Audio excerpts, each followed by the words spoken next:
বন্ধুরা, সবাই কেমন আছো? ছোট ছোট ভাই বোনেরা, আজকে আমি কাঁচকলা বড়া বানিয়েছি। হ্যাঁ, কাঁচকলাটাকে প্রথমে বয়েল করে নিয়েছিলাম, তারপর ওতে মশলা, একটু আদা বাটা, হ্যাঁ, রসুন বাটা, ওটা সব মিক্সড করেছি, ওতে একটু বেসন ফাটিয়ে দিয়েছি, তারপর আমি এই বড়াগুলো বানিয়েছি। তোমরা এইটা বানিয়ে দেখবে, দেখবে খুব খেতে ভালো লাগে, একদিন ট্রাই করবে। হ্যাঁ, এই বড়াটার রেসিপি যদি তোমাদের দরকার লাগে তাহলে আমাকে কমেন্ট বক্সে জানাবে, আমি তোমাদেরকে একদিন বানিয়ে দেখাবো। আর তোমরা এটা বানাবে বাড়িতে, দেখবে পকোড়ার মতন খুব ভালো লাগে, বিকেলে বানাবে, খুব টেস্ট লাগে খেতে। এবার আমি এটাকে একটা সবজি বানাবো। তেল পাঁচফোড়ন দিয়ে দিয়েছি, এতে আমার আদা বাটা, রসুন বাটা, পেঁয়াজ বাটা সব আছে, এটা একটু দিয়ে দিলাম। বন্ধুরা, আমার এই মশলাটা ফ্রাই হয়ে গেছে।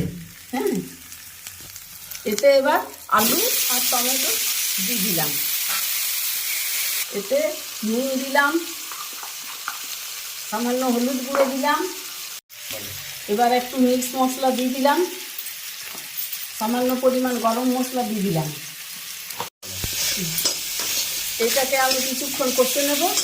কিছুক্ষণ কষা হয়ে গেলে পরে আমি এখানে সামান্য পরিমাণ জল দিয়ে দেবো।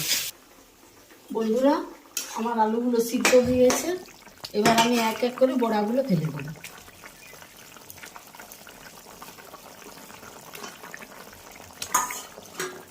বন্ধুরা, আমার আজকে খাবার রেডি হয়ে গেছে। এই আমি ভাত বানিয়েছি, ভেন্ডির ঝাল দিয়া, সজনে শাক ভাজা, ডিম সিদ্ধ, কাঁচকলা সিদ্ধর বড়া, আলু পেঁয়াজের পোস্ত আর এই কোপ্তা। আজকে এইটাই। তোমাদের আমার রেসিপি যদি ভালো লেগে থাকে তবে তোমরা আমার অনেক অনেক শেয়ার করবে, কমেন্ট বক্সে সব কিছু জানাবে।